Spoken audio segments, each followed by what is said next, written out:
Hello dear friends, subscribers and guests on my channel. In this video I want to show and tell you how to clear YouTube cache on your iPhone.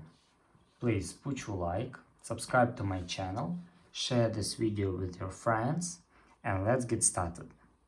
So first we need to go to settings. After that, scroll down a little and click general. Here click iPhone storage.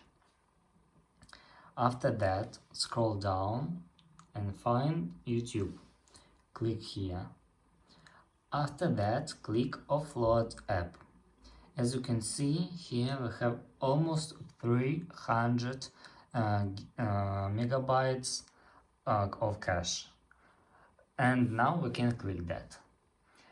And this is, or if you can offload app, this is delete your cache on YouTube, but all your data will remain on your YouTube account.